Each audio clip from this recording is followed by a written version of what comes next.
Sir hydroponic ಬೆಳೆ ಬಗ್ಗೆ ಒಂಚೂರು ಮಾಹಿತಿ ಕೊಡಿ ಸರ್. ಖಂಡಿತ ಸರ್. ಇದರಲ್ಲಿ ಎರಡು ತಂತ್ರಜ್ಞಾನ ಇದೆ. ಒಂದು ಸಾಯಿಲೆಸ್ ಕಲ್ಟಿವೇಶನ್ ಮತ್ತು ಇನ್ನೊಂದು ಹೈಡ್ರೋಫೋನಿಕ್ ಅಂತೇಳಿ. ಅಲ್ಲಿ ನೋಡ್ತಾ ಇರೋ ಬೆಳೆ ಸಾಯಿಲೆಸ್ ಕಲ್ಟಿವೇಶನ್, ಅದರಲ್ಲಿ ಮಣ್ಣಿಲ್ಲ, ಮಣ್ಣು ಬಿಟ್ಟು ಬೇರೆ ಮಾಧ್ಯಮದಲ್ಲಿ ಗಿಡ ಬೆಳೆದ್ರೆ ಸಾಕಷ್ಟು ಅನುಕೂಲ ಇದೆ, ಸಾಕಷ್ಟು ತರಕಾರಿನೇ ಬೆಳಿಬೋದು. ಇದು ಎರಡನೇ ತಂತ್ರಜ್ಞಾನ. ಇದರಲ್ಲಿ ಮಣ್ಣು ಇಲ್ಲ, ಯಾವುದೋ ಮಾಧ್ಯಮ ಇಲ್ಲ, ಬರೀ ಪೋಷಕಾಂಶಯುಕ್ತ ನೀರು ಕಂಟಿನ್ಯೂಸ್ ಆಗಿ ಬೇರಿನ ಕೆಳಗಡೆ ಮೂವ್ ಆಗ್ತಾ ಇರ್ತದೆ.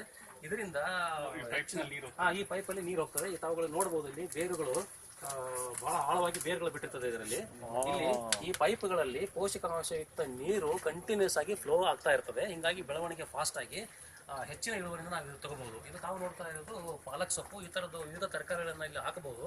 ನಾವು ಸಾಂಪ್ರದಾಯಿಕ ಪದ್ಧತಿ ಏನು ಬೆಳಿತೀವಲ್ಲ ಅದಕ್ಕಿಂತ ಭಾಳ ಫಾಸ್ಟ್ ಆಗಿ, ಅದಕ್ಕಿಂತ ಮುಖ್ಯವಾಗಿ ಪೆಸ್ಟಿಸೈಡ್ ಫ್ರೀ ಫ್ರೆಶ್ ತರಕಾರಿಗಳನ್ನ ಇದರಲ್ಲಿ ಬೆಳೆಯಲಿಕ್ಕೆ ಶಕ್ಯ ಇದೆ. ಆಮೇಲೆ ಈ ತಂತ್ರಜ್ಞಾನ ಹೆಚ್ಚು ಉಪಯೋಗ ಆಗ್ತಾ ಇರೋದು ಟೆರೆಸ್ ಗಾರ್ಡನಿಂಗ್. ಒಂದು ಮಾಳಿಗೆ ಮನೆಯ ಮೇಲೆ ಇದನ್ನ ಒಂದು ಕುಟುಂಬಕ್ಕೆ ಸಾಕಾಗುವಷ್ಟು ತರಕಾರಿಗಳನ್ನ ಬೆಳ್ಕೋಬಹುದು ಇದರಿಂದ.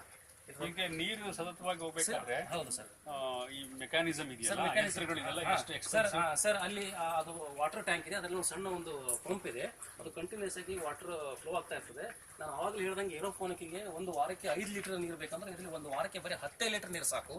15 ಲೀಟರ್. ಆಮೇಲೆ ಒಂದು ತಿಂಗಳಿಗೆ ಒಂದ್ಸರಿ ಆ ನೀರಿನಲ್ಲಿ ಅದಕ್ಕೆ ಬೇಕಾದಂಥ ಪೋಷಕಾಂಶಗಳನ್ನ EC ಮತ್ತು pH ಚೆಕ್ ಮಾಡಿ ಹಾಕ್ತಾ ಇರ್ತೇನೆ.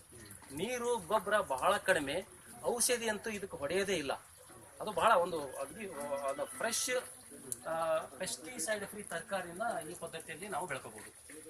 ಈ ಸಿಸ್ಟಮ್ಗೆ ಎಷ್ಟು ದುಡ್ಡು ಆಗುತ್ತೆ ಸರ್? ಇದು ಮೊದಲು ಒಂದು ತಂತ್ರಜ್ಞಾನ ಕಾಸ್ಟ್ಲಿ 60,000. ಅಲ್ಲ ಹೇಳ್ತಾರೆ, ಗಾಬರಿ ಆಗ್ಬಿಡಿ. ಯಾಕೆ ಗೊತ್ತಾ? ಹೇಳ್ತೀನಿ ಸರ್. ಇದು PVC ಪೈಪ್ ಅಂತೇಳಿ ಯಾವುದೇ ತಂತ್ರಜ್ಞಾನ ಹೇಳ್ತಾರೆ. ಇದು PVC ಪೈಪು ಹೆಚ್ಚು ಬಳಸ್ತಾ ಕಡಿಮೆ